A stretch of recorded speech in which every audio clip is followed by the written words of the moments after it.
Hey everybody, this is Silver Spook, and this is the Silver Spook video on Starfield and the Infinite Sadness. No, Starfield and the Infinite Colonial Simulation.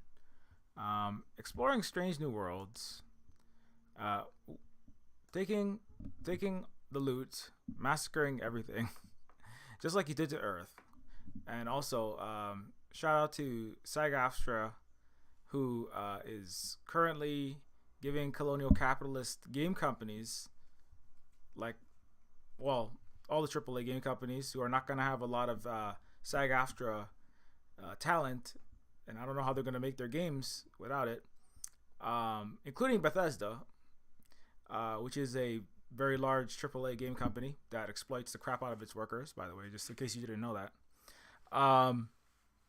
And so Starfield is a game that has just come out. If you don't know what,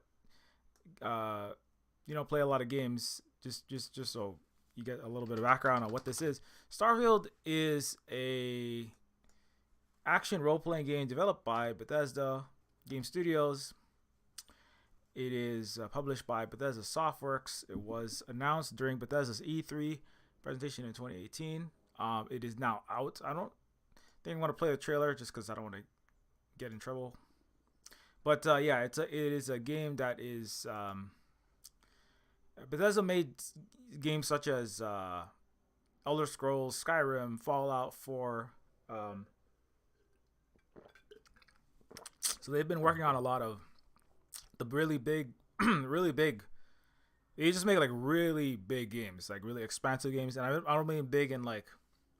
By big, I mean like they have very large worlds, and a lot of times you can get lost in the long distances between places.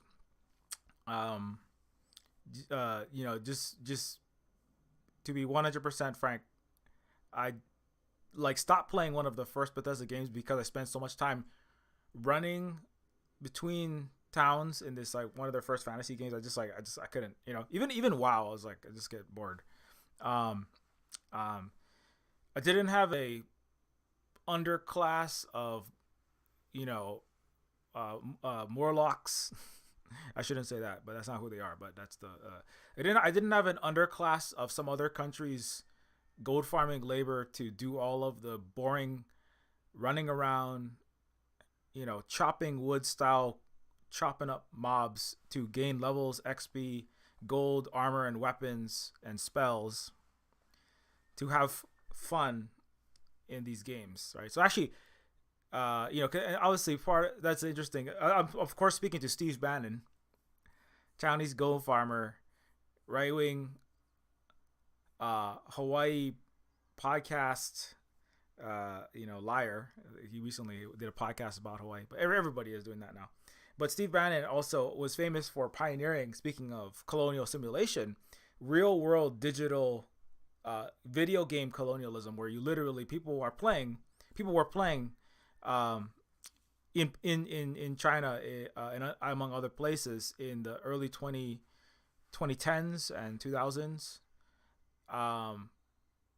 There were entire thousands of people will be playing under Steve Bannon's Goldman Sachs Wall Street bank backed operation to exploit the labor in like these huge computer centers where all these Chinese people would be trying to make some money, spending dozens and dozens or hundreds or thousands of hours doing the boring grinding part of these massive RPG games, in order so that a wealthy, probably white New Yorker or Floridian lawyer or a Los Angeles senator or just some rich boy in UK, London somewhere, could not have to do the hard work, a lot of that stuff, and just like have the nice stuff and have the nice level.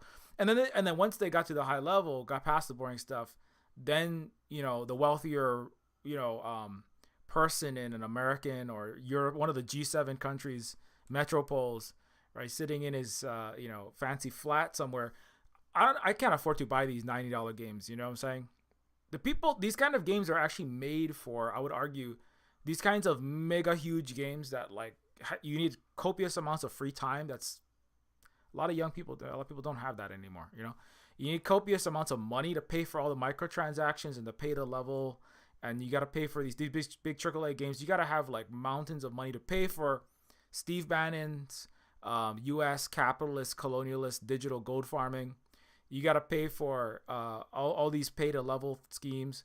You got to pay for these AI generated dopamine, pyramid scams, right? That you have to get through to do these huge games. You have to pay for all the you have to pay this is a huge cost just to even have some of these games. And then you have to pay for the $4,000 plus gaming rig you need to run these games at the optimum spec, and or even at the mid spec. I can't afford to run most of these games. So like the games are actually, video games themselves are colonial, especially the AAA games. Even the way that they are played, the players in the wealthy first world countries exploit. And China, there's a lot of people there are actually doing much better now because of their base socialist system. But it moves to other countries like India, Africa. Africa does a lot of digital gaming. People don't even realize this. I actually know people who have directly worked with Africans who actually were exploiting their labor from Europe, by the way. Not even from of course the U.S. is involved in that.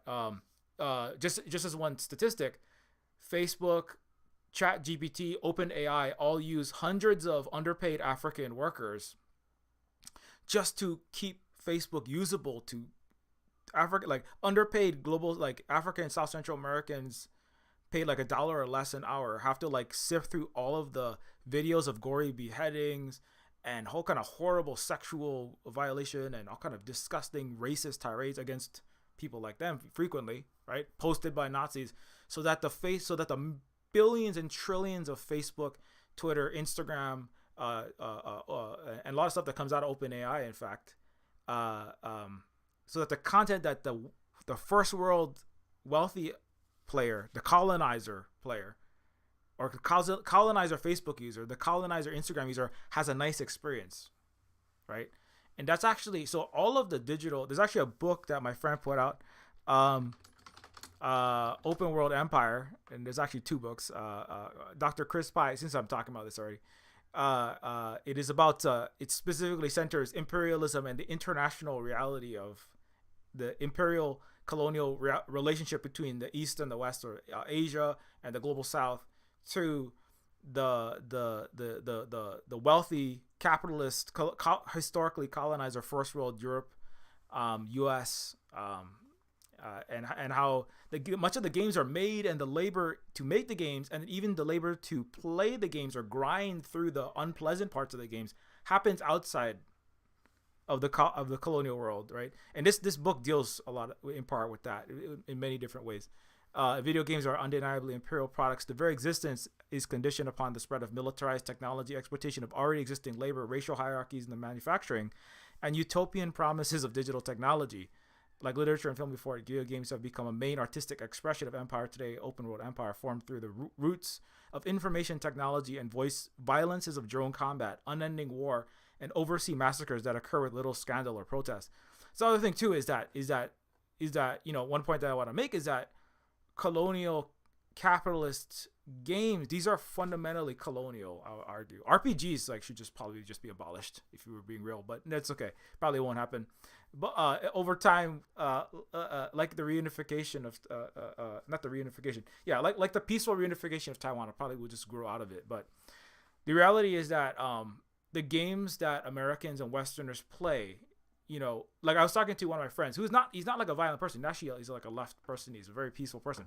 But he's like, all the games that I've ever played have all involved chopping, shooting, killing for 99% of the game. So it's weird to play a game where that's not most of the game, And the reality is, though, the games are made that way because the West, the US, the Europeans, the people who have and all of the wealthy countries are colonial, ultraviolet, historically hyper-militarized, and continue to be hyper-militarized, violent interpersonally, violent. They pretend to be civil, but they're never civil. Violent in their police, violent through their their stealing of the labor value of their workplace, to the violence that is capitalism, the violence of AAA game companies, with the violence of all Western capitalist companies. And capitalism is a Western phenomenon that originated and was pushed from that place.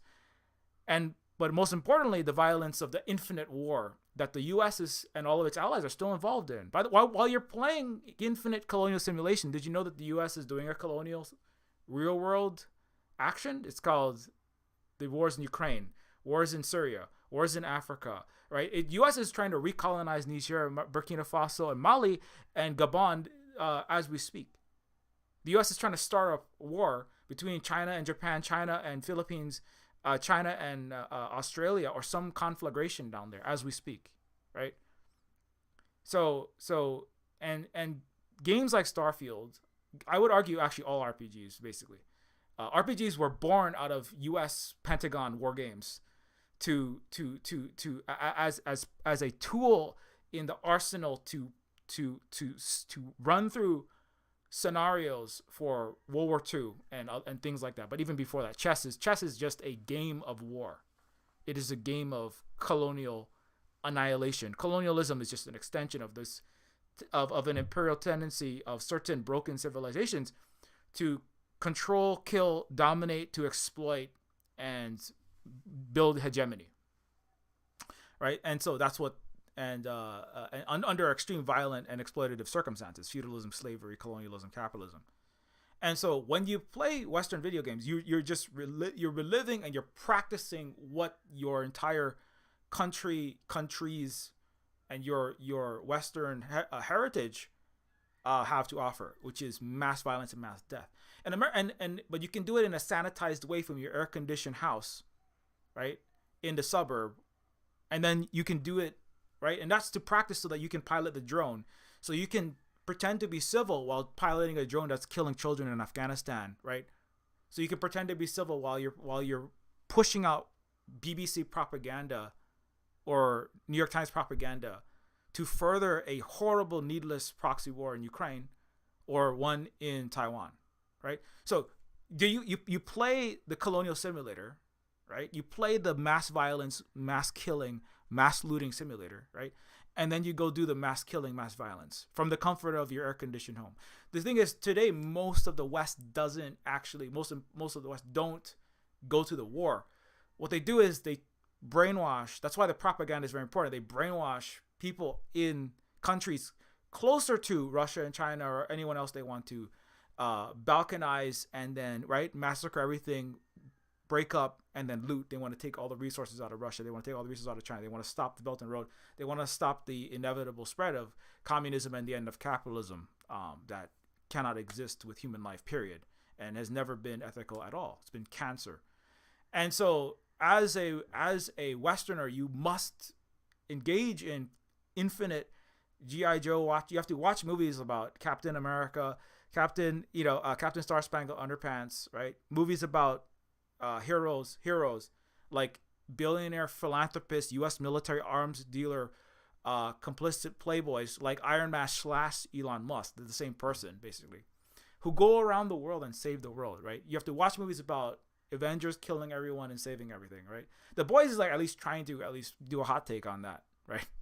But most Americans and most Westerners take away from The Boys that Homelander is cool and awesome, and I want to go join the military and shoot people with like bullets from my guns if I can't shoot them with laser beams from my eyes. And so I would argue it's actually a real danger.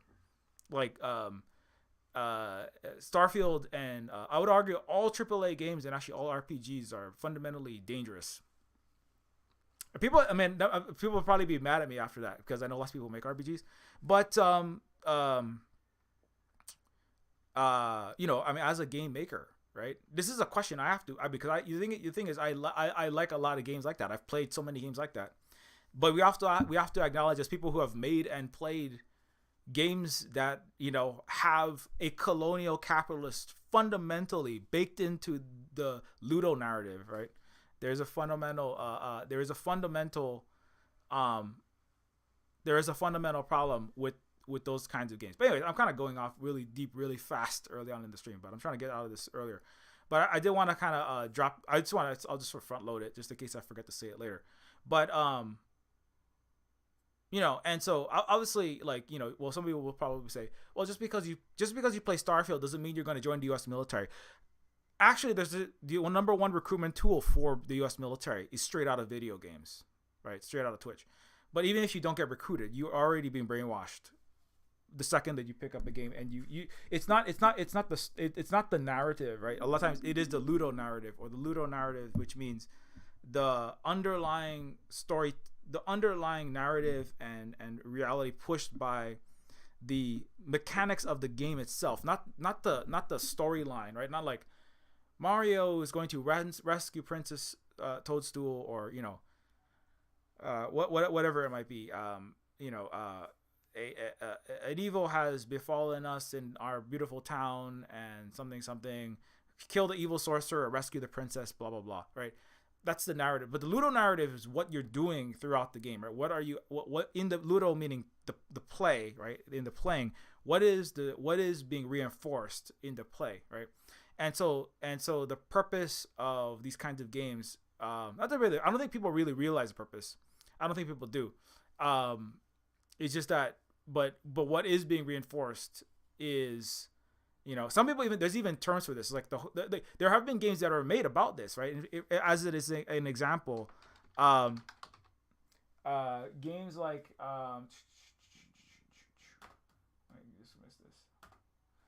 just as an example, that I'm not the first person to note this, right?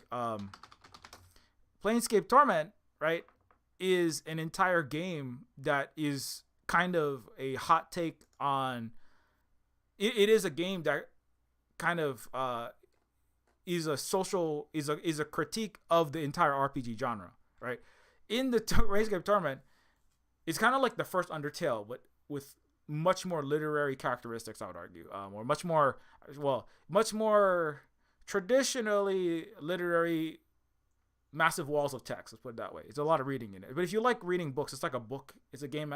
It's a game book. It's kind of like Disco Elysium. It's a book game book. It's a half book, half game hybrid. But Planescape Torment is a game where you travel through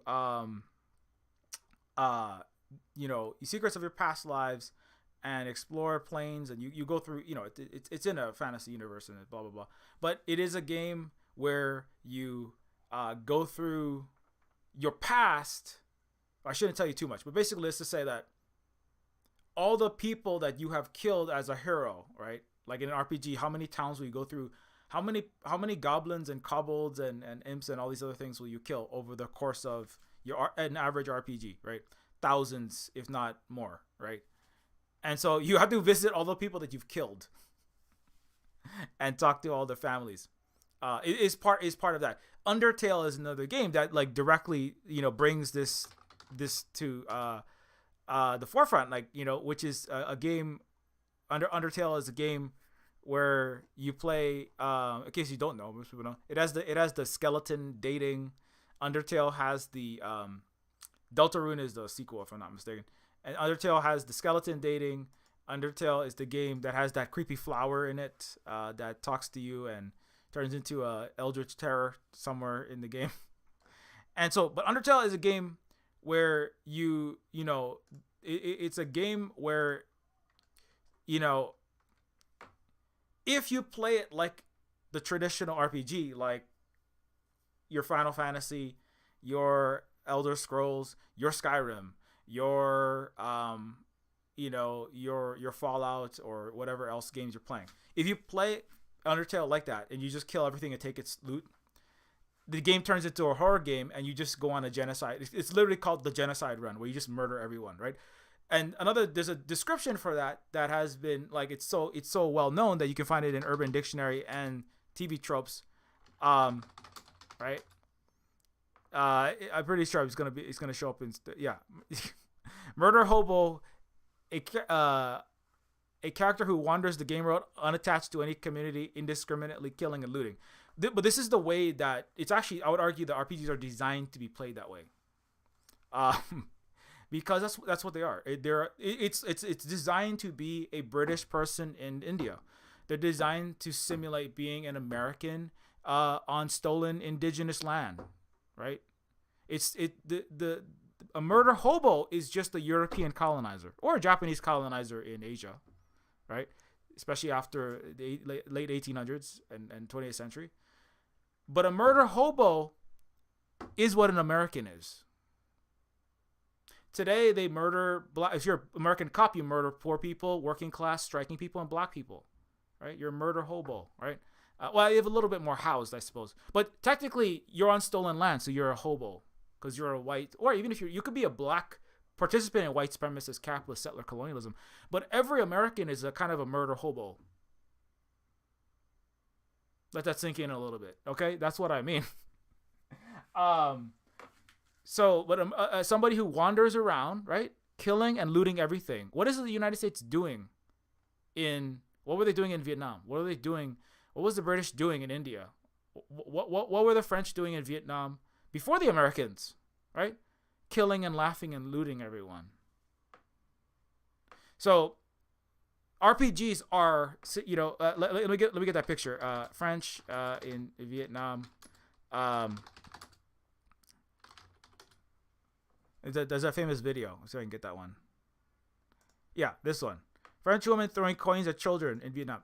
So what were the French doing, killing and putting down the uprisings with massacres, right?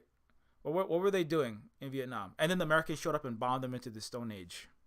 They were doing murder hobo. They were doing RPG mechanics. Kill everyone, loot everything, right? Build up your avatar. See, these are French aristocrats building up their avatar with more and more beautiful jewels and crowns, right? Get bigger and better weapons to kill more things, right? Like take the gunpowder from China that was being peacefully used for New Year celebrations and put it into cannons and make bigger and bigger cannons to kill and take more things from more people, right? So the RPG itself, role-playing games themselves, right, are colonialism simulators. This is why they're very popular in Britain, which is a collapsing shithole. Now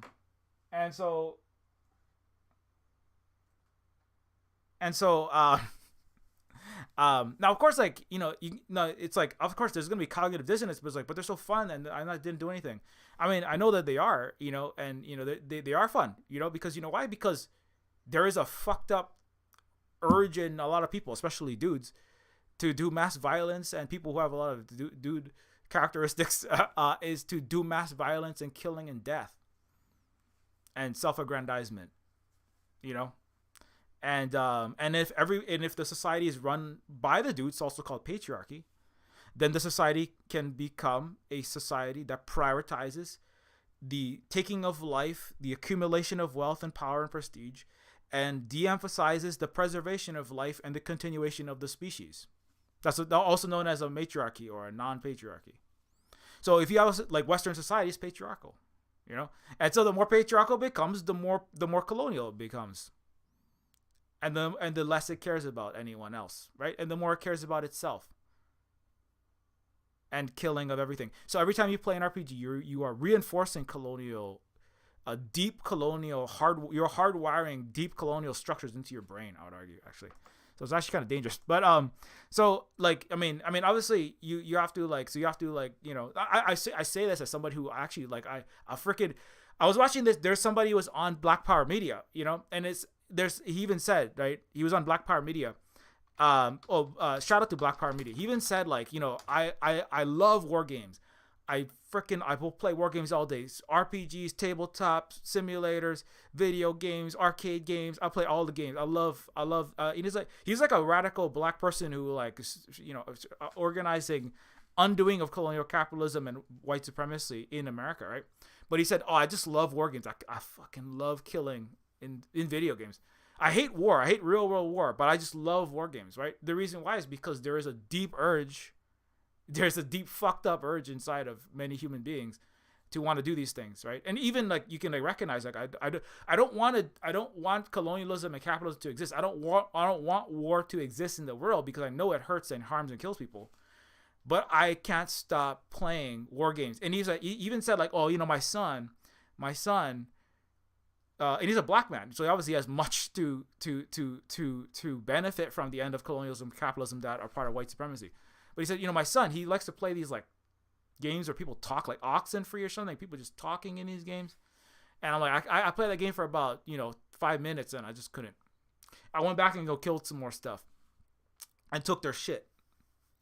Because and because that's the reality. I mean, I'm somebody who I play a lot of Diablo is a game I'm playing a lot of. I'm trying to figure out like how you can do it, how you could do such games without being without trying to reinforce these negative things that we don't want to reinforce. But I think it's important to acknowledge this because it's kind of like it's one of those things where it is a danger.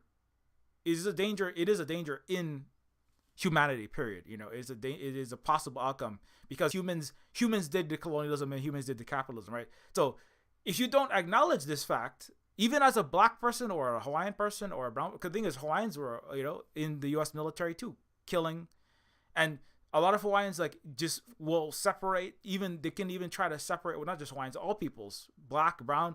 There are white people. There are Indians pretending to be white people, like Nikki Haley, running on "We should start World War III" by trying to start war with China. Right? She's a Republican presidential candidate. Right? She's from a colonized nation, but even she is like showing up inside of a colonial world, trying to start more real world wars. I mean, real world wars, and also I mean real world wars, like World War III, which is what war with China will be. It'll be nuclear apocalypse when the ICBMs start flying. And so, and so I think that like, I think people can easily forget how dangerous it is, because it's just video games, right? But that actually is the best time to propagandize people. Like I said, movies. I've been talking about a lot of movies because there's a SAG-AFTRA strike, but I often will talk about how people think that they're just being entertained when you're watching a movie. But you're not being.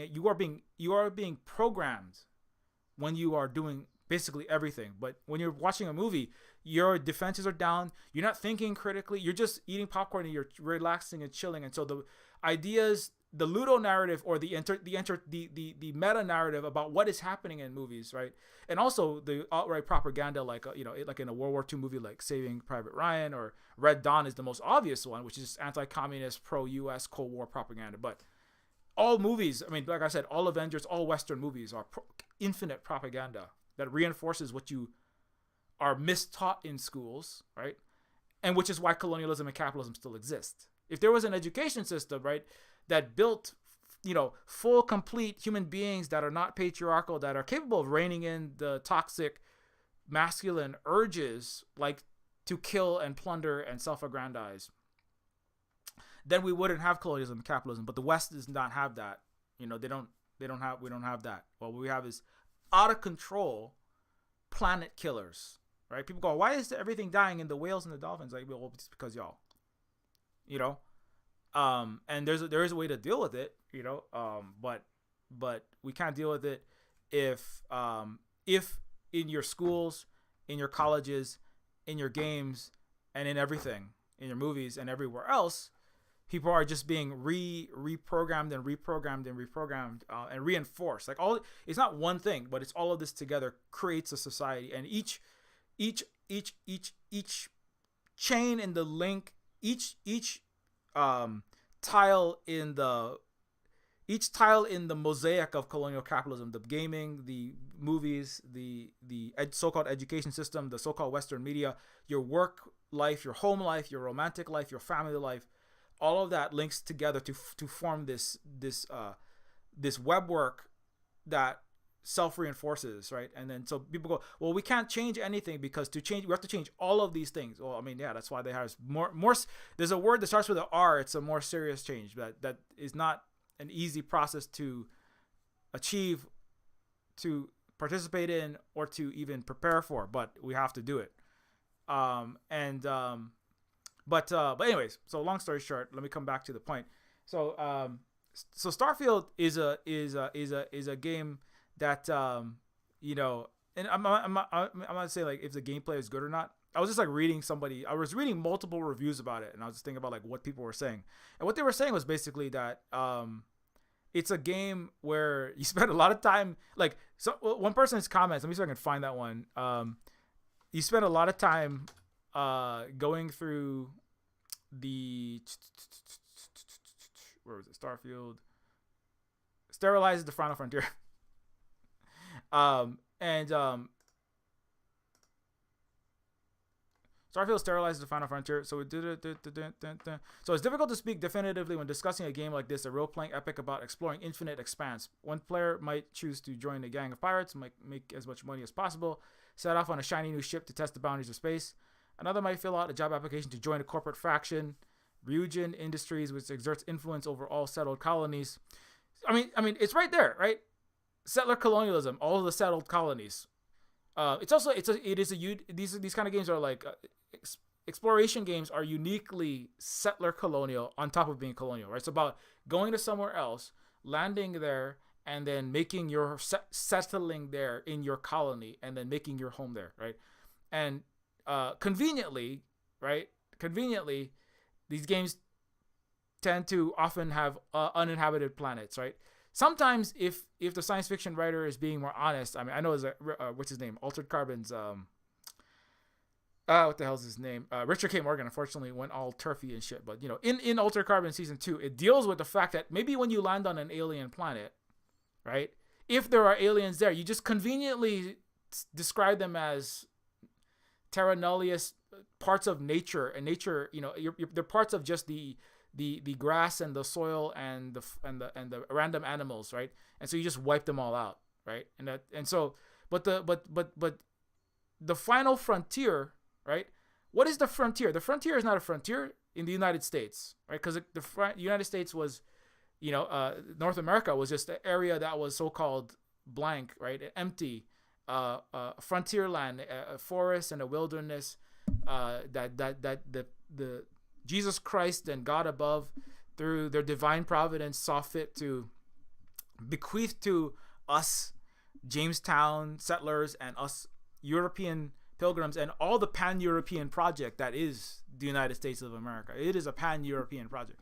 The U.S. is just the EU spelt differently, actually. It's the EU and NATO and the U.S. are interlinked because the U.S. is a Swedish, a German, a Irish, a Scottish, a British, a Spanish, a French, and all the other European, pan-European project. Anyone who could come to the United States of America and commit genocide, massacre native people, destroy their sustainable lifeways, destroy actual peaceful, non-patriarchal, non-colonial, non-capitalist civilization of the Algonquin, of the Sioux, of the Anishinaabe, of the Blackfoot, of the Lakota, of the Haida, of the Stolo, and also of the Hawaiians, by the way, that we are here in Hawaii.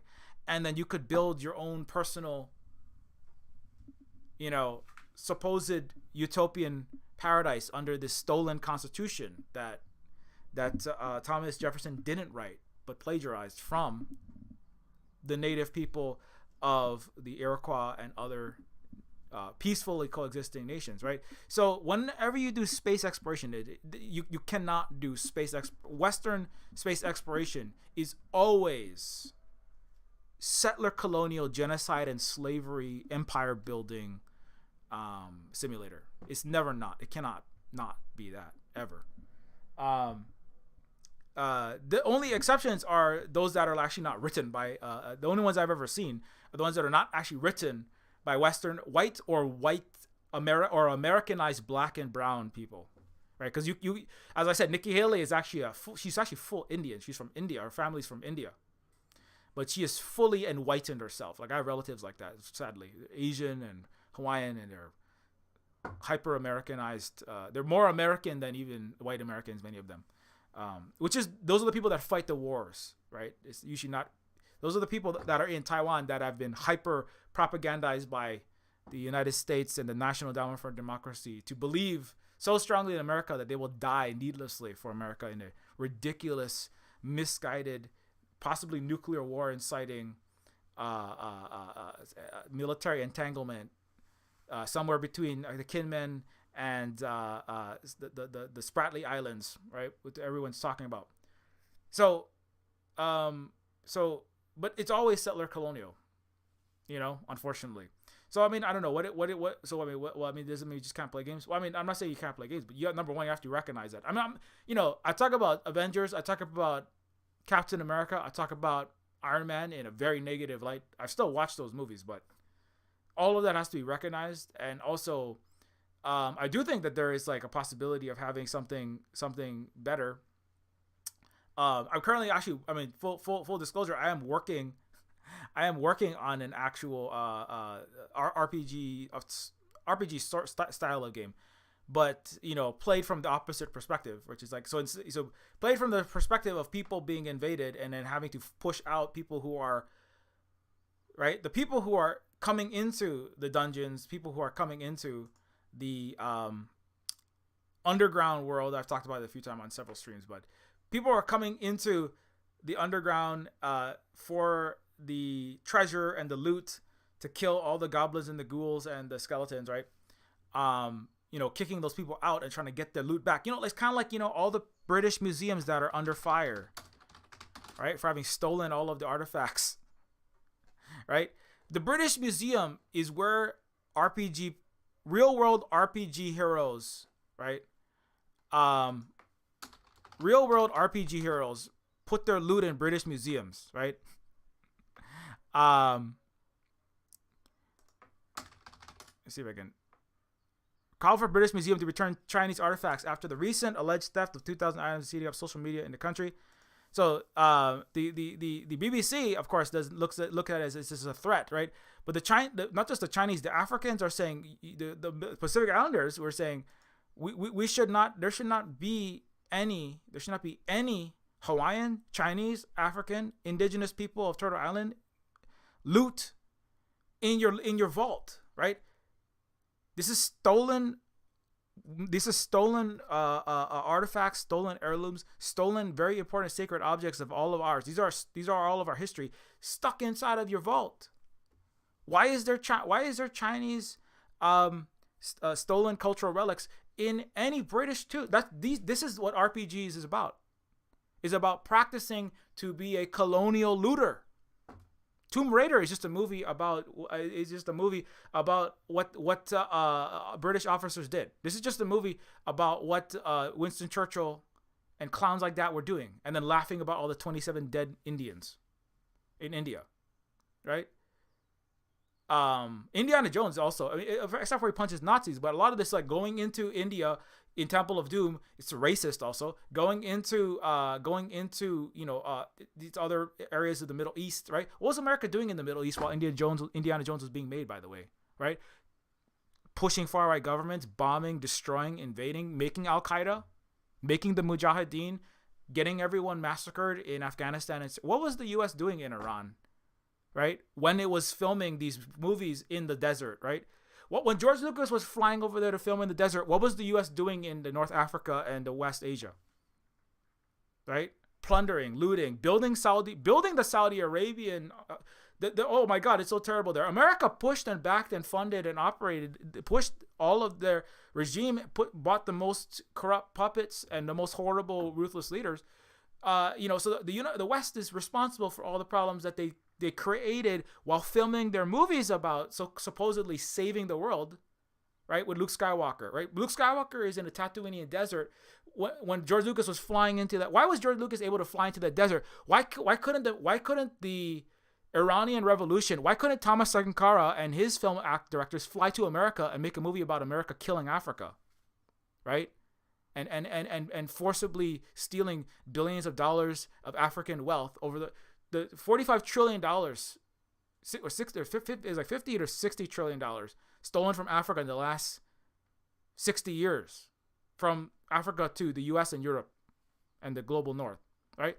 How come Thomas Sankara and Burkina Faso and revolutionaries in Africa and revolutionaries in Egypt, right, couldn't come to America and make a movie about how shitty you are, but you can go to Africa and film your fucking Star Wars? It's called colonialism. I'm not saying Star Wars is a bad movie, but Star Wars doesn't say shit. Because if it did, the U.S. would never put it in its theaters. For the same reason that if Starfield was saying anything important, it would never be on the front page of CNN and IGN wouldn't be giving it 90% because it wouldn't get any funding, just like Neofeud, which is on sale, by the way. So if you want to support actual anti-colonial, anti-capitalist, anti-imperialist, indigenous Hawaiian-made, actually based games, unlike Starfield, then you can pick up Neofeud. But no, all RPGs is basically almost every single one of them, with very few exceptions, is colonialism simulator. Some of the modern games are actually recognized as. I mean, obviously, like Undertale is a game, right? Undertale, right? Like I said, Undertale is a game that recognizes this.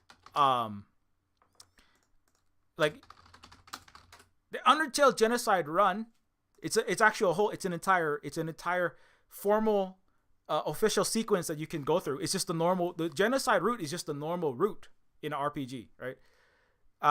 The normal where all monsters encountered are killed, right?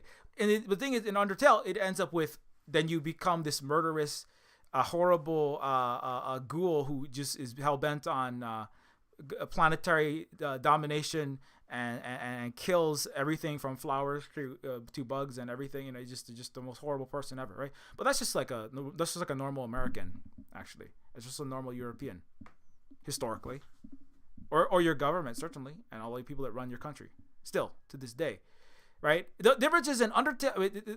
The difference between Undertale and the reality is that if you do the genocide route like Joe Biden, if you do the genocide route like the U.S. police, if you join the U.S. military and you do the genocide route in Iraq, if you do the genocide route by programming drones from the comfort of your McMansion in California, and then you play World of Warcraft in between programming fucking drones. You're doing the genocide route. When you go between working for the military industrial intelligence complex in Silicon Valley or working for the military programming those drones, right? When you go between working for the military and then playing WoW, you're doing the genocide route, actually, you know? It's just that you don't get the bad press. In Undertale, you actually get the bad press when you do the genocide route, when you kill everything and take all the stuff. Right. The roots, or as a native Hawaiian, when you join the U.S. military and you kill people in Iraq or the Gulf War, like Dr. Keanu Sai or many other people who participated who are Hawaiian, if you don't come back and they try to stop the empire, then you are part of the problem, right? Just as much as a black or a white person in California joining the empire, sending the bomb, or a Japanese person participating in settler colonialism, like this professor, for that matter. I'm gonna throw it up on the screen because I just want to throw shade at this piece of garbage. Oh,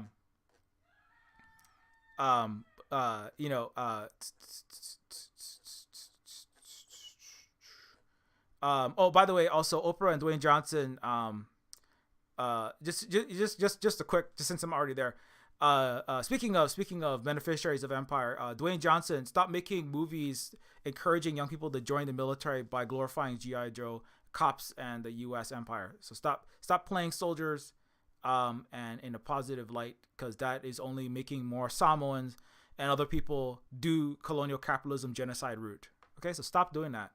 Also, Oprah, I don't care about your $10 million. Give back your 870 acres in Kula, your Maui ranch in 2003 purchase, and your 100 acres of land in Hana. What the hell do you need all of that land for? What the hell do you need thousands and thousands of acres on Maui for? Oprah Winfrey, famous black apologist for American racist capitalism and empire. Oprah billionaire Winfrey, give all of your land back for the homeless Native Hawaiians and help us build and liberate our fucking country. Stop being a fucking ghoul, you disgusting fucking neoliberal. God damn it. Anyways, as 1,000 more, also all these people, obviously. So Oprah's not the richest person, but you know, she's the one that it's worse because Oprah is a black woman selling out women and black people for U.S. colonial racist capitalism. So that's just nasty stuff. How is privatizing all of the water so giant corporate entities can make billions going to help Native Hawaiians get our water back? Also, I want to ask Biden that. So what is the $95 million going to fund exactly? Anything that the West says about, in the U.S., anyone says about doing anything in Hawaii, this is all just a lie. They're going to put $95 million into building more resorts to displace Hawaiians. Biden officially overseeing water resources work for hedge fund privatizing water. So Biden, how is the privatization scheme, right, where you have former Senator Ken Salazar and Michael Connor, water asset management, right, a hedge fund which sees water as a $1 trillion market opportunity. How is privatizing all the water on the earth, and at least in the US, right? How is it gonna stop? How is it gonna help us Native Hawaiians get our water back from colonial capitalists, right? Privatizing everything, including water, for their fancy resorts, so we can stop the tinder boxes, like all of the non-native grasses that spread and were the fuel for the catastrophic, worst, most deadly fires in U.S. history, and U.S. and its colonies history. How are we going to stop those tinder boxes burning us alive if you're going to privatize all the water? So anyway, so this is all just attempts to buy some fucking press. If you work for the Western media, you're also on the genocide route. You're on the colonial massacre route. And you're making money using your English degree for evil, for your personal career, getting a piece of the cut of the empire. So you should quit working for any Western journalistic outlet as a professional liar. Anyways, what was it looking for? I forgot. I see Americans, politicians' face. I'm like, or a millionaire or billionaire face. I'm like losing it already. So anyways, but let's go down, because I wanted to talk briefly about well,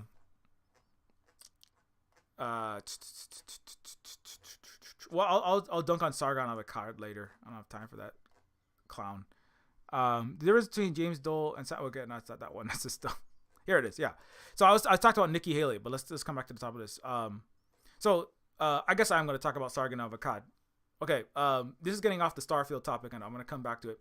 I get it that you don't like Dole Corporation, but Sam Panopoulos was not a colonizer. I have a whole thread about Hawaiian pizza. If you want to learn about why Hawaiian pizza is not Hawaiian, but a colonizer's invention to make tons of money collaborating with Dole, who helped overthrow our sovereign country of Hawaii, resulting in genocide of Hawaiians.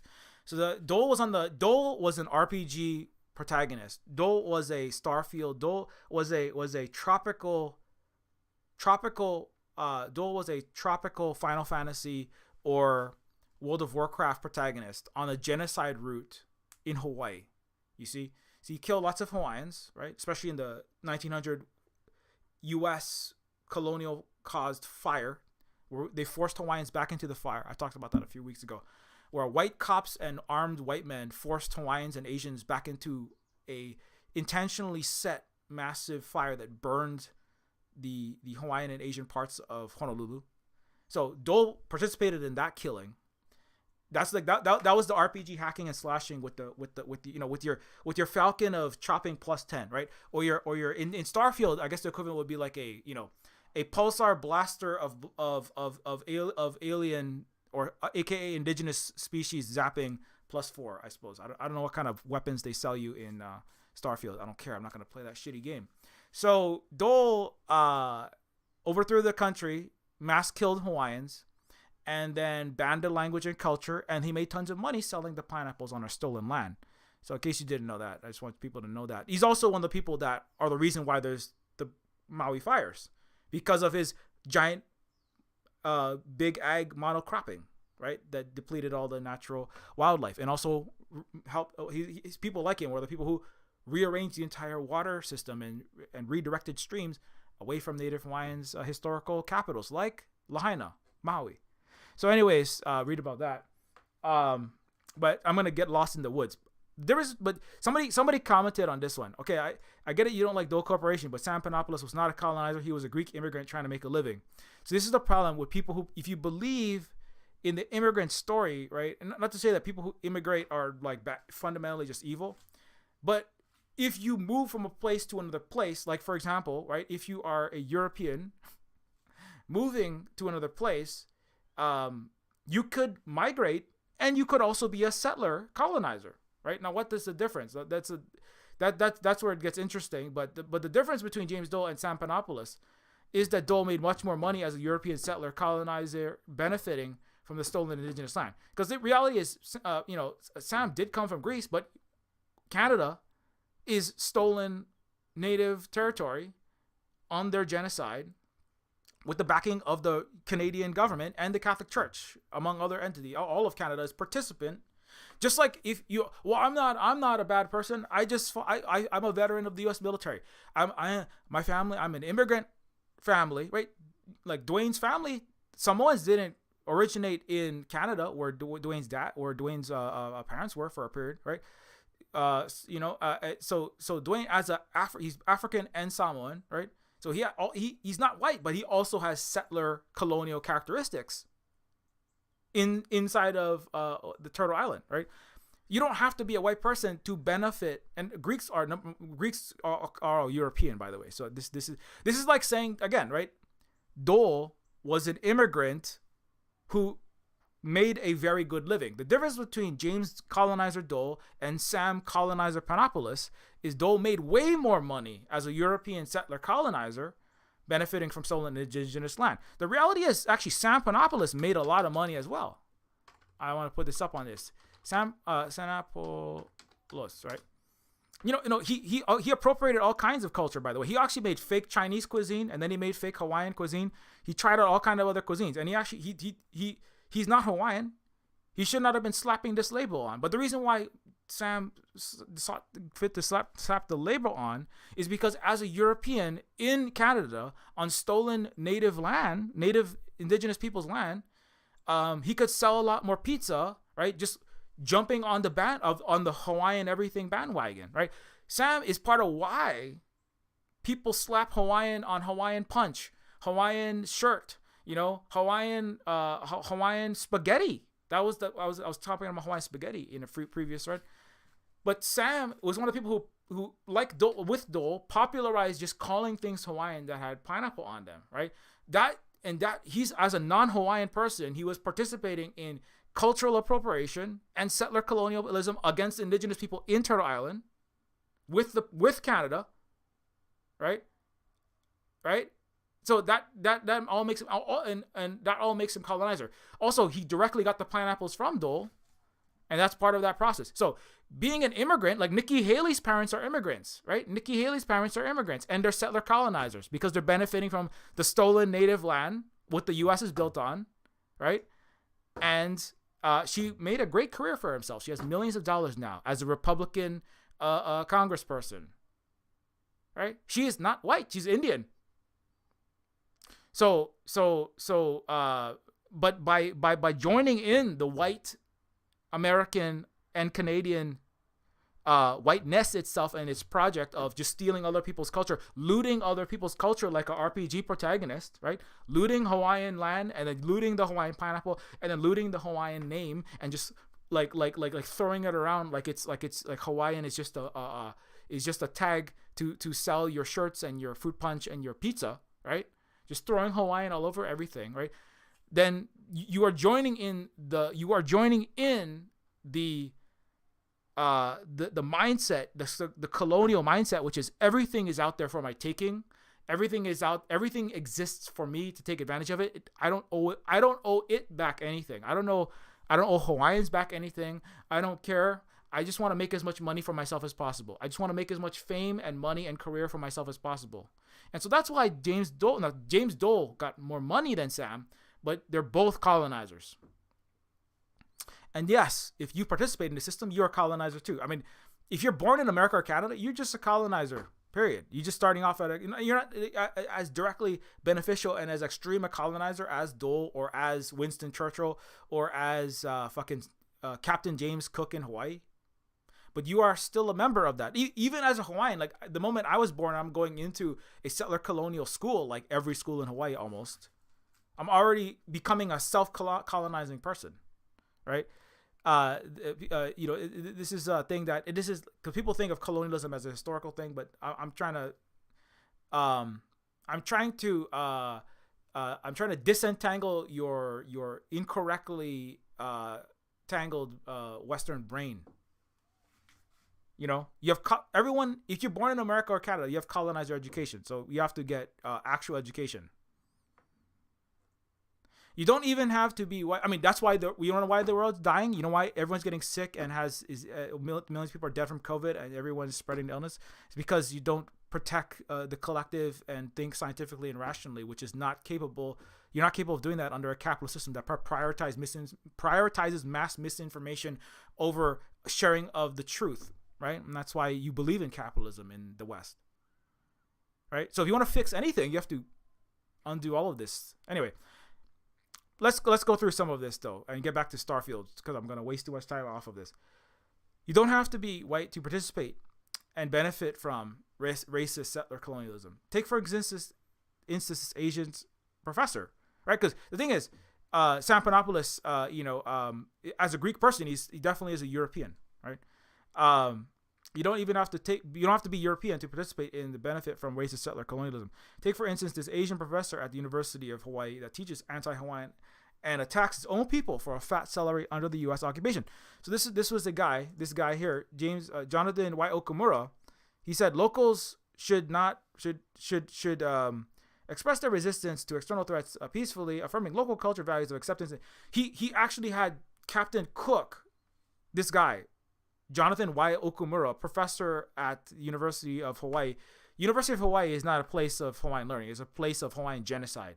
University of Hawaii is the Undertale genocide route of education, right? Like all Western universities are, right? Also, they're hyper exploitative and super oppressive of their college instructors, right? The actual professors who teach college are paid starvation wages, literally get evicted. I just interviewed one. I'm gonna put that video up soon. With our black college professor and educator activist, or I should say survivor of the survivor of the degree farms. You know, like the Steve Bannon's gold farms. Western universities are degree farms and 70-year-old boomer liberal yacht farms where they have black and brown underpaid labor, like black non-men like Big Teal, and younger people teaching the college courses for enough to live in their car and have to ration out cans of tuna fish to survive. Like average college professor makes less than $20,000 a year, which is absolute poverty. And a handful of tenured, mostly boomer and Gen X white guys to make all the big bucks, and the administrators. So colleges are just giant exploitation farms to have people who don't know shit, like this clown, who he's not even a white guy. He's just the old Asian guy who adhered even more to white supremacy and pro-American imperialism than the white people. Because as an Asian, to prove how Asians are always suspect in the West. So you have to be extra white supremacist as an Asian person. And that's why this guy got a professorship. So it's really sad. In Hawaii, so many of these people. And he said he actually used Captain Cook as his headline. He said, the violence against Captain Cook was anti-white racism. That's what he actually fucking said. Disgusting. Let me see if I can find that.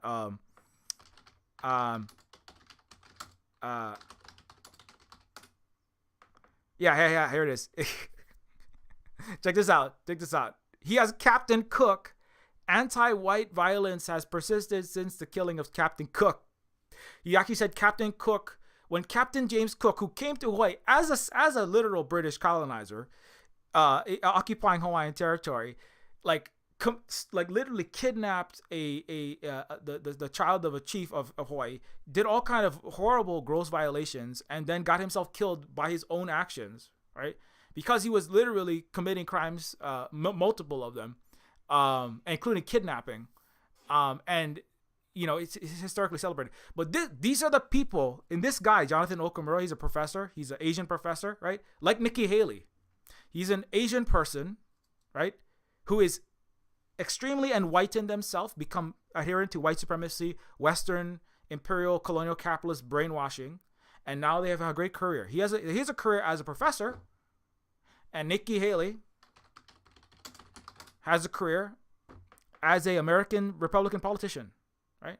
So Kamala Harris, also an Asian and black person.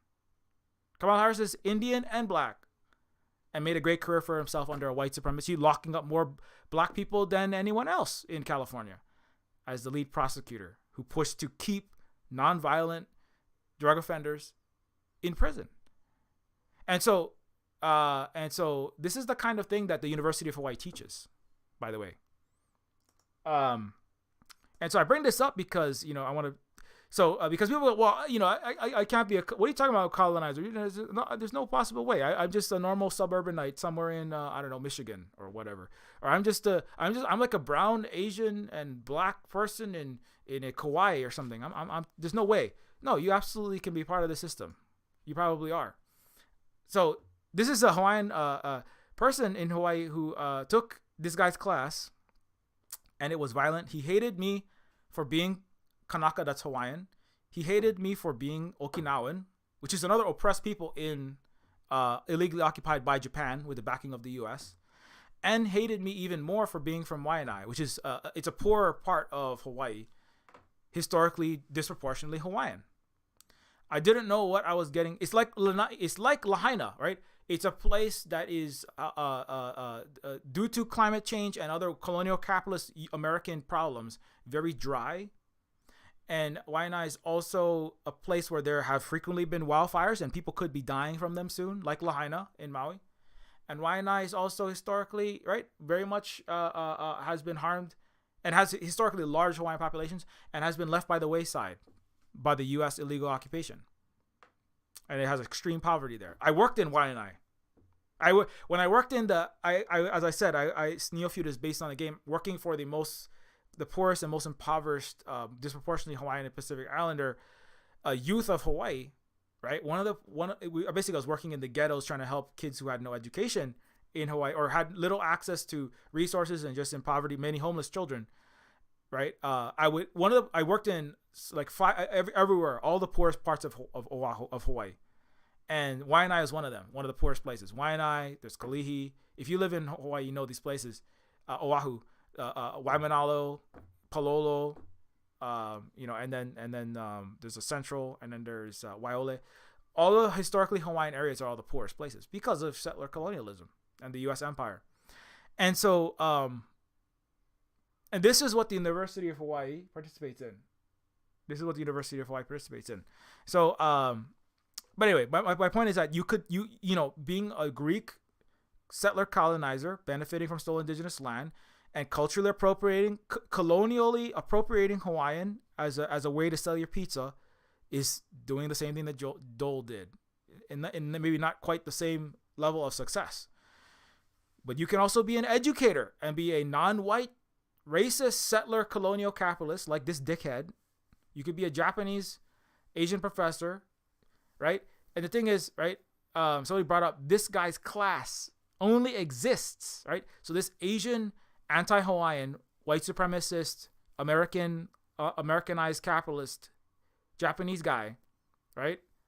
His class only exists because of our Native Hawaiian resistance that built that class. And now he's teaching it.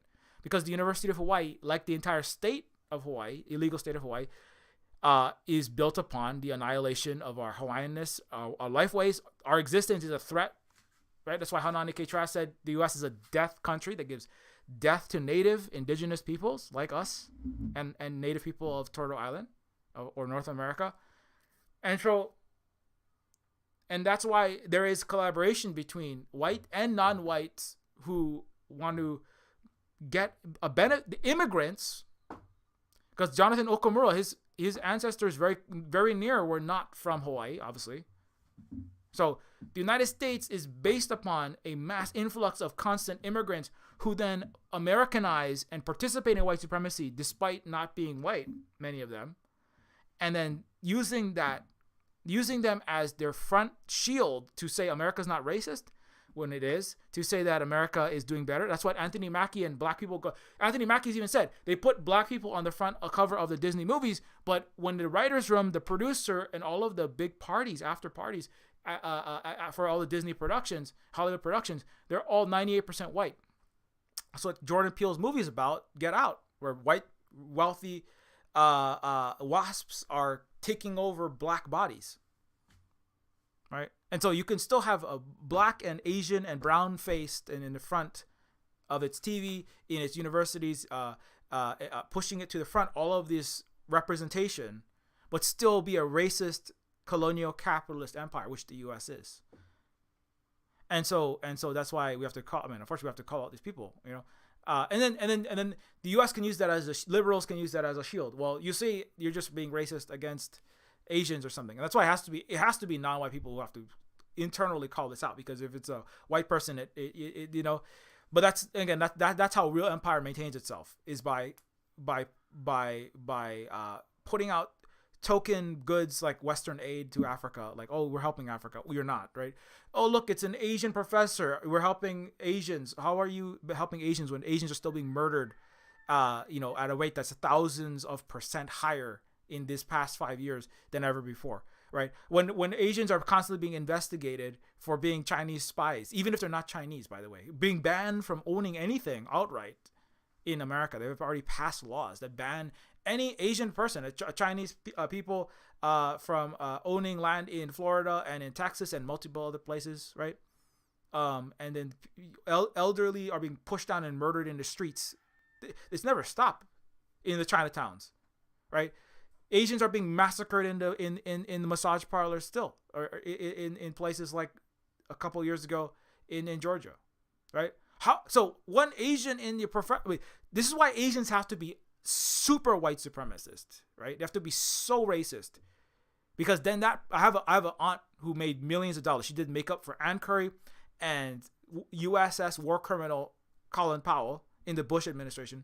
She made millions of dollars. She married a white fossil fuel mogul, like and a U.S. military contractor, billionaire. But she did that because Asians are the most suspect in many ways because of one of the largest communist and anti-colonial, anti-hegemonic forces is Asian, right? And there's a spread of communism from the revolutionary Beijing hub, and also there's a historical anti-Asianness just in general in the West, and so they have to be super racist to get the cut of empire. But if they prove to be the model, quote unquote, model minority, which is a myth, it's not true. But if you prove that you are so dyed in the wool for America, like Andy Ngo, right? If you literally work with white supremacy and dox leftists for Nazis, then America will accept you. Like conditionally, may accept you. If you're Candace Owens and you just like hate all of your own black people and then say the most anti-black things ever, America might accept you conditionally. If you're Oprah and you make billions of dollars displacing Hawaiians and lording it over poor black people, America will conditionally accept a black woman billionaire if it benefits the even richer white men like Bezos and Gates and everyone else who runs the West and DC and Wall Street. But anyways, let's move on. So, or take instance Oprah Winfrey, a POC woman billionaire displacing us native Hawaiians, airbrushing the U.S. imperial occupation as a not that bad while benefiting from U.S. military and forced capitalism in Hawaii. Yeah, so I already talked about Oprah, but Nikki Haley and Oprah are both women of color who've made fortunes and garnered fame, benefiting from U.S. settler colonialism. Only difference is Nikki Haley pretends to be a white woman. Nikki Haley's parents, Ajit Singh Randhawa and Raj Kaur Randhawa, are Indian immigrants. Again, so Nikki Haley is just an immigrant trying to make a better life, right? This is why I bring this up, is because this argument, people have said this before, that Sam Panopoulos is just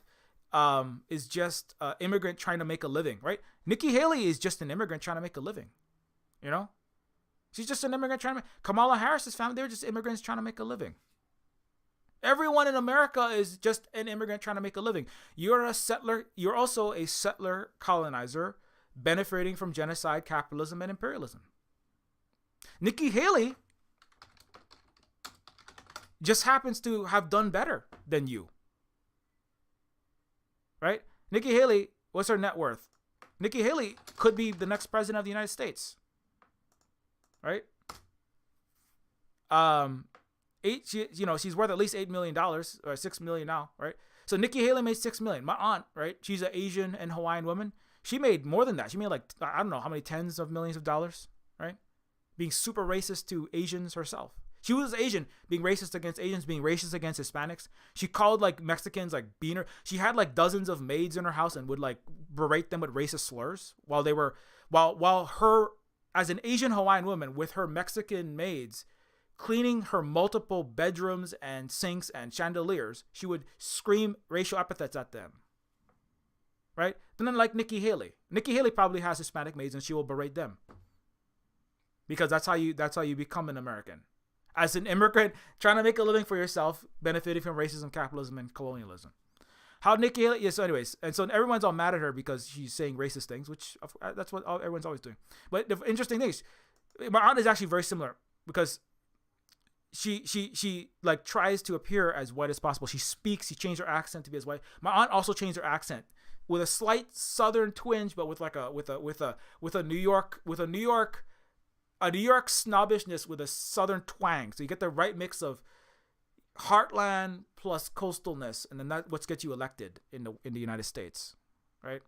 So Nikki Haley, former United Nations ambassador, former South Carolina governor. Right? So she governed South Carolina as a self-hating person from India, racist. Anyways, okay, so let's move on though. So, but my point is that when we talk about colonial simulation, coming back to Starfield, which is that, and that's different from what I was talking about with massacring and taking the loot, right? But even if you are not personally taking the loot, right?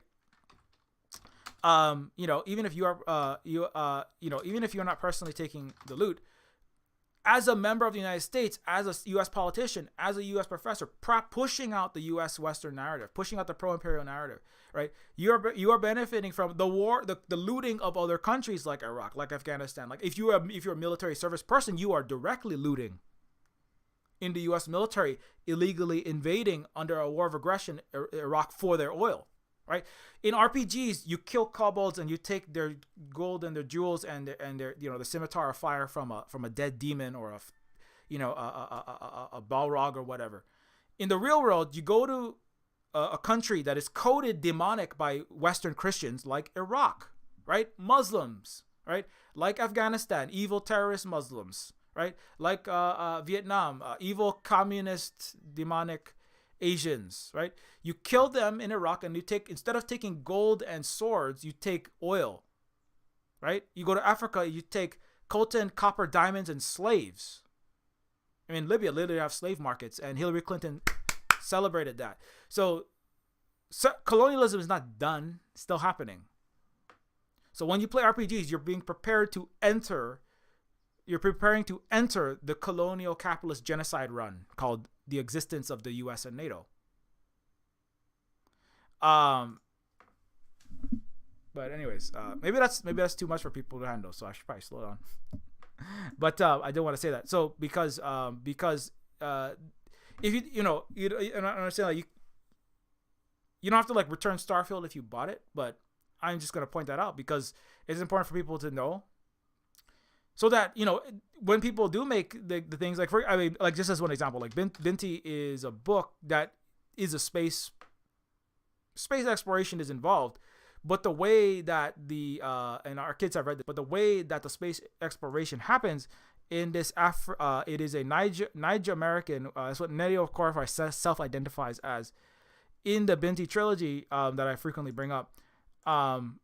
The main character, again, not being white doesn't mean that it's not a racist colonialist book. Number one, I refer you to previous comments about Kamala Harris and Oprah, but Binti is the perspective is actually taking an African perspective as a person who is indigenous to Africa and from indigenous peoples of Africa, right? Looking at the future and projecting and coding a multi-planetary, multi-interstellar galactic universe, right? But there are people that are violent, right? And there is violence, right? But the main character is not going to some other place, right? And then trying to, is not involved in what could be construed as a colonial process.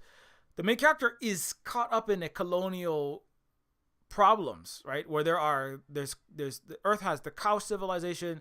There is there's the Umza University, which has its own problems.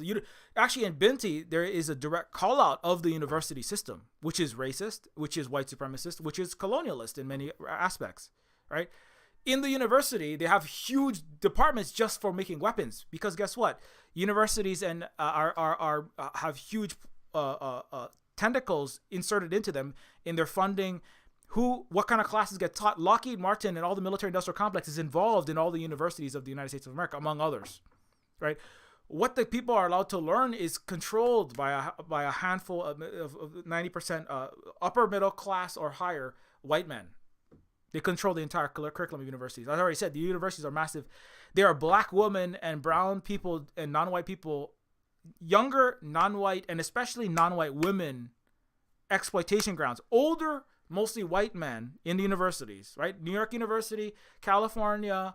I was just talking to someone who worked at like NYU, Duke University, Miami, you name it, Michigan, the state, and the bigger private universities. Universities are over disproportionately older white men making big salaries, both in the administration and also as the tenured professors.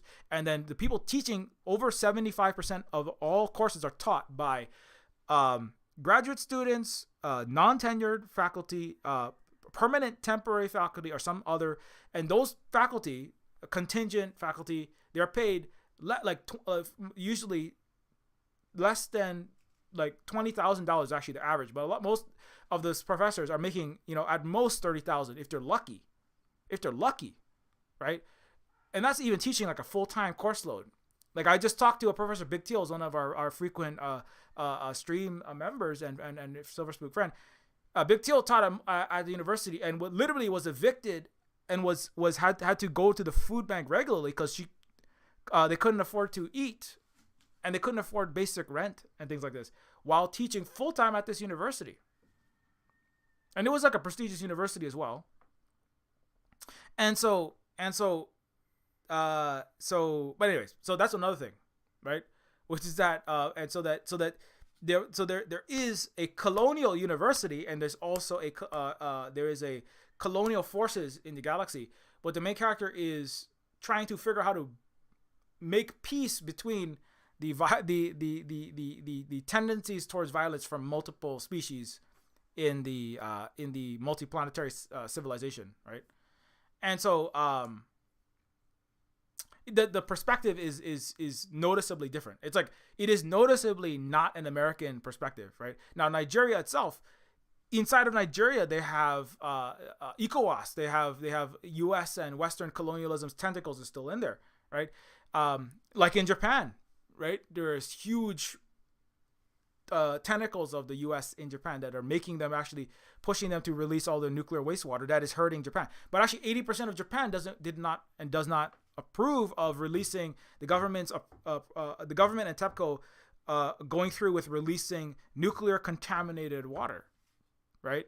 It's actually right. So it's important for people to anyways, that's a whole another factor, which is even outside of the West, you can have countries that are controlled and operated by racist colonial capitalism, but through puppet governments paid for and operated by Wall Street, DC, Brussels, France, etc. France, of course, long hated in Africa and around the world, and now they're getting their asses kicked out.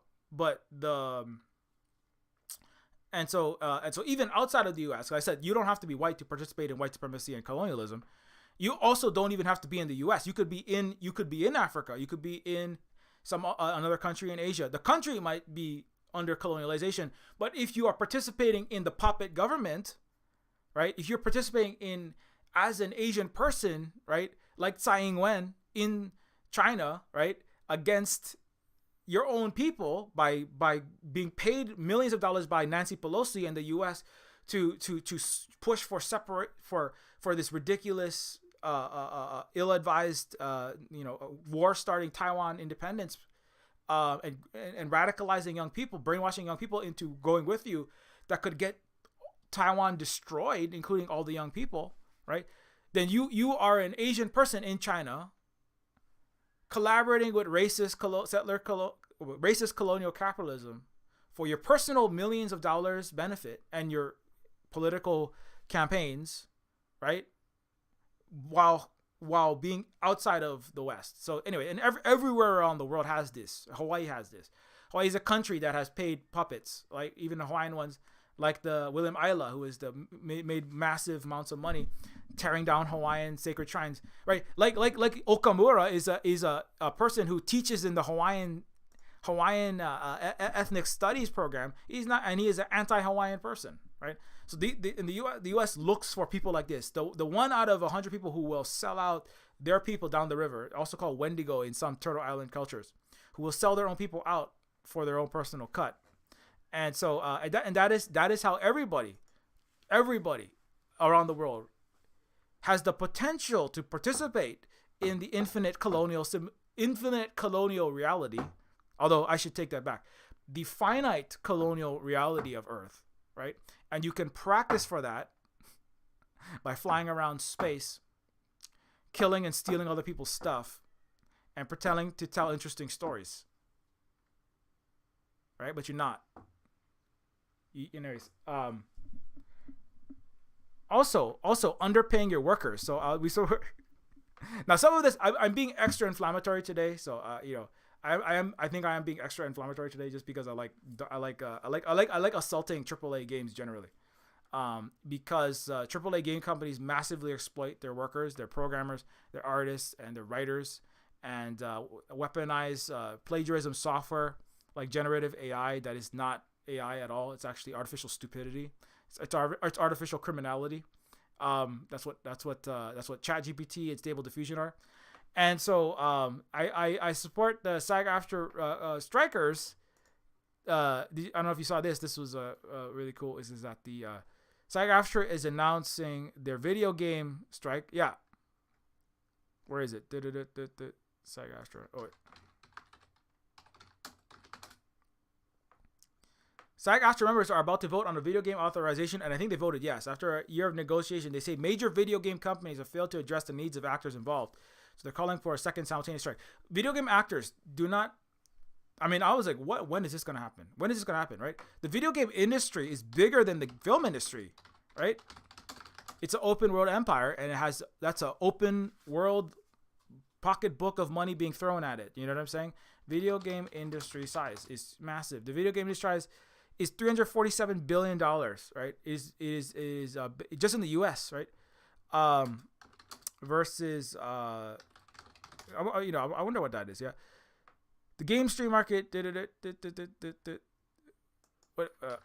See, size of film and TV industry, U.S. So U.S. and TV is 45 and 145 billion. Oh, 145 billion. Did it?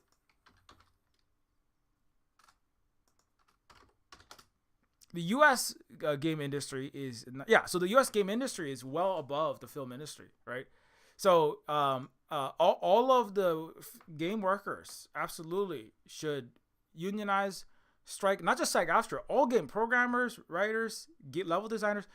They should all just be a general strike, period, right? Undo colonial capitalism. But there should just be a total game worker strike that joins in with the video game actors strikers, right? Because I think SAG-AFTRA, these are people who do voice acting for games, they do motion capture for games, right? So these are actors, right, who are working on video games. They voted unanimously to authorize a strike.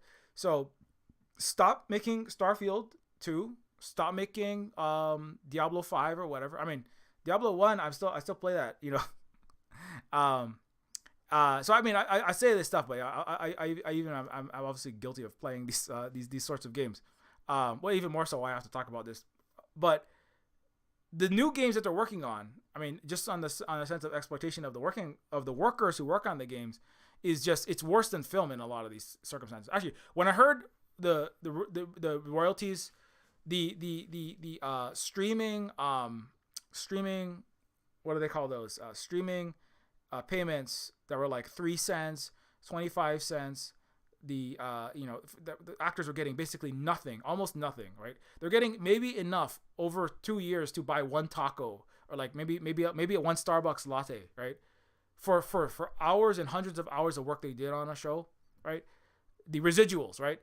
When I heard that, I was like, oh, that sounds like the gaming industry. Because in the gaming industry, you could write or you could do art for like, months, and then the gaming industry just won't pay you. They just say, well, no, we're not paying you nothing. And then they give you, then they'll throw army of lawyers at you. That's right. Law is just criminality in the West. In the capitalist world, law is just a weaponized people with big degrees. It's weaponized fake justice. Is what so-called legal system is in the U.S. and places like that. Because that's what they'll do. They'll literally like have you do hours and hours of work, and they'll say, oh, in this contract that you signed, it actually said anything that you do while in this temporary tryout zone. You know when you apply for apartments now, it takes like 6 months, and you got to pay money and go through all of these rounds of apartment applications. It's basically to squeeze money and threaten and basically bludgeon bludgeon with bureaucracy and empower landlords, all of the tenants, right? And also they can make money just charging you $500 to apply for a apartment. Apply to $500 to even apply to try to find an apartment in New York is normal now, right? Or stuff like that. So in the games industry, what they do is when you apply to become a game developer, they'll actually charge you money sometimes just to apply, processing and HR fee. And now in the applying process, you have to like make entire levels for a game, submit that, and then you might get a job. But what they'll do is when you are applying, they'll actually have talented artists and writers work together, make a RPG level with an entire quest. Like in Starfield, they could have like an entire quest line, right? Where let's say here is a quest in which you go to Constellation, an intrepid and famous group of space explorators, and one of the explorers has to track down this artifact. And so as a job application in the game industry for Bethesda, it may be like, okay, design an artifact. So one of the people on your team will design this like crystalline spire that kind of looks like the an Infinity Stone but different. Okay, and then someone else, the writer, is gonna write up all the dialogue. I am James the Great, fabled space explorer, definitely not related to Cook, and I shall assist you in guiding you towards this not Infinity Stone that definitely is not a ripoff from Guardians of the Galaxy. And then I'm joking, but the writers will actually do a better job than that, right? But somebody will write up this script, and some other people will make the diamond, they'll make the character, they'll make the journey, design the planet, like describe like all the descriptions and all the lore that makes the world interesting, right, for that planet. And that'll take 2 months, right? And then you and your artist and writer and programmer friends will all submit this level as a application to join the Bethesda company. And then the Bethesda will call you up 2 weeks later and say, oh, by the way, you didn't make it, but we're going to take your level and it's going in the game. And you're like, what the fuck? Are you saying that you, Bethesda, are going to take 2 months of 5 or 10 people's work and you're going to just steal it and stick it inside of your video game and make billions of dollars from it or millions of dollars from it? Is that what you're saying? AAA game company that does that on a regular basis, and the game company will write you back and they'll say this, right, in a nice letter with the company letterhead. We're doing that in more legalese, but they'll say like, yes, we are formally going to be stealing your intellectual property and we're going to be selling it, and if you fuck with us, we have trillions of dollars of lawyers and you won't work again, and we'll destroy you because we're a giant corporation. Fuck you. Just like all the writers and actors in Hollywood, right? Just like Kimiko Glenn, just like Dante Basco, Avatar's voice actor. Fuck you. See if you can fight giant Disney and see if you can fight giant EA games and see if you can. So that's why there's nothing that you can do individually. It has to be a general strike. All artists, writers, programmers, actors, movie and game should just destroy the entire capitalist game industry. In my opinion, it should all be cooperatized like the Silver Spoon Cooperative into non-capitalist, one worker, one vote, democratically operated game studios, if you want my personal take. But I mean, short of that, mass game unionization and mass striking, just in that. But I mean, ideally, all of the U.S. and its capitalist system and all of its Western capitalist vassals would all be destroyed by a planetary general strike, or at least all the capitalist country general strikes, and then overthrow the all of that entire system. But short of that, I want to see I want to see all the game workers on strike. That's how games work, though. Games work. The game industry is basically the Netflix streaming industry. You notice that it was when the streaming, which is Silicon Valley, right, tech, which is what gaming is, just a sub branch of the Microsoft, the Google, Apple tech world, right? Tech world is just one of the most hyper exploitative industries, period.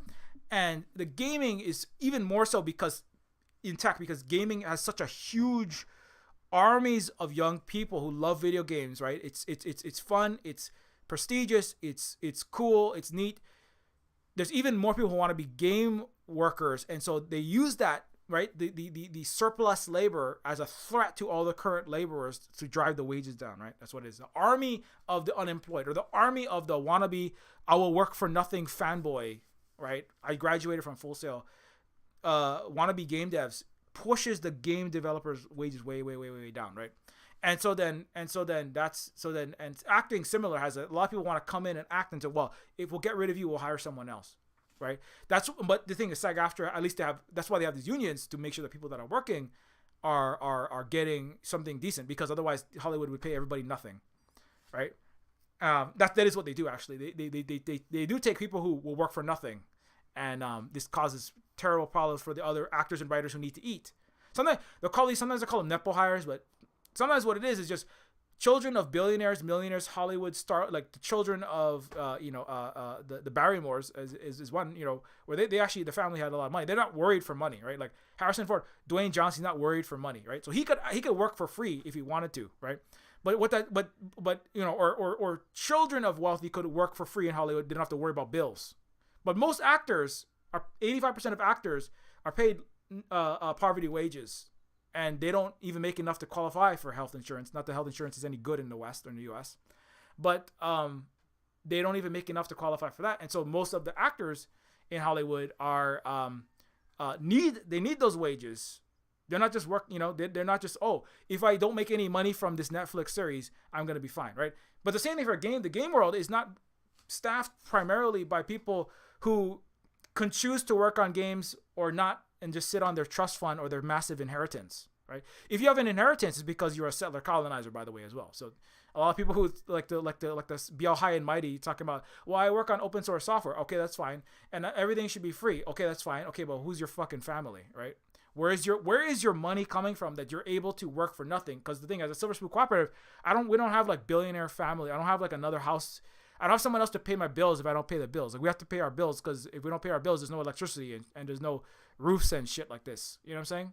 So, and most game developers, like most actors, they don't have this giant, massive mountains of money sitting around, and they need those wages that are not being paid by the game companies like Bethesda, by the game companies. Go look at the Commander Sterling channel if you want to learn more about Bethesda. Like the game companies like EA, and like the film companies. And so all of these companies should be massively taken down, like all the notches, and actually just annihilated. Bethesda and EA shouldn't exist. There should be some cooperative game studio making non-colonial games. You know what I'm saying?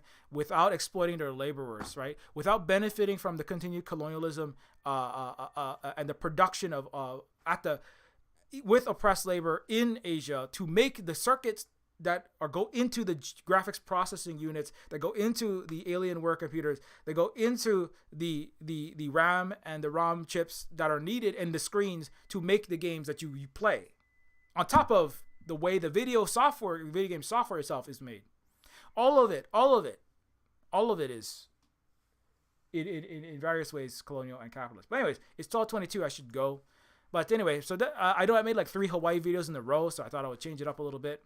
But before I end, I'm just gonna throw this Neofeud trailer up there, because you might not have heard of. I just dunked a lot on this game. But if you want to play a game that isn't a colonialism capitalism simulator, I do have one. It is called Neofeud. It is an anti-colonial, anti-capitalist, anti-imperialist game where every person that dies, mostly police are killing them unjustly. In fact, actually, literally, almost every person who gets killed in Neofeud is a cop, a billionaire, a billionaire ordering a cop to kill someone, or a military or paramilitary personnel murdering someone. Almost every single time. There are some times when it isn't, but it's usually a oppressed person defending themselves when it is the other way, right? You can kill a bunch of SWAT cops trying to take you off to prison. And so if you want a game where you don't massacre everything, take all the loot, like how the U.S. and the West is doing to Earth, then here's a game where you can do that. It's called Neofeud.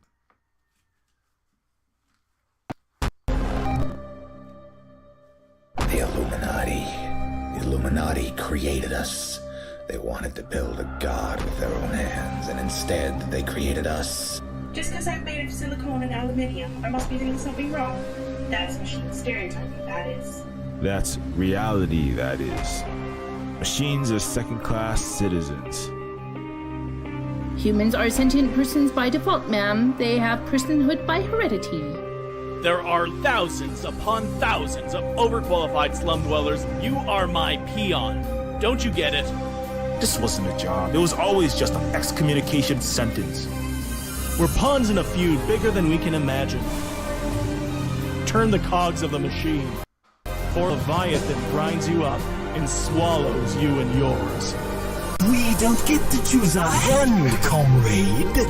Prince, peon, rich, poor, human, robot. I invent parts of the royal power, the secret to consciousness, our existence itself, the meaning of life. I'm the $6 billion baller. Not some troubled youth. You are my greatest creation of all. I build my own family. I hate your son. I hate your son. I'm happy to smash all of the crowns and throw the gold shards down to the people. I will be the iconoclast queen. But who makes you queen anyway? You? You and whose army, princess? You and whose army?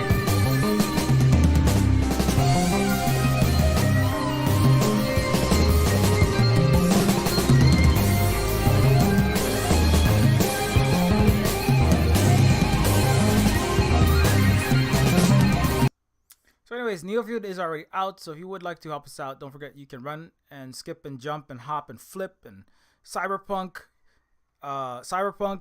jack into the matrix and navigate through the interwires to steam.com, and you can get Neofeud. It is on sale till September 11th. Whoa, I didn't mean to end it on 9/11, but you know, when Neofeud is finished, then begins the end of the world, so you better get it before that. No, don't forget to grab Neofeud. It supports everything we do here at the Silver Spoon Cooperative. It is a game that is an anti-capitalist, anti-imperialist game, like I said, from a Hawaiian indigenous perspective.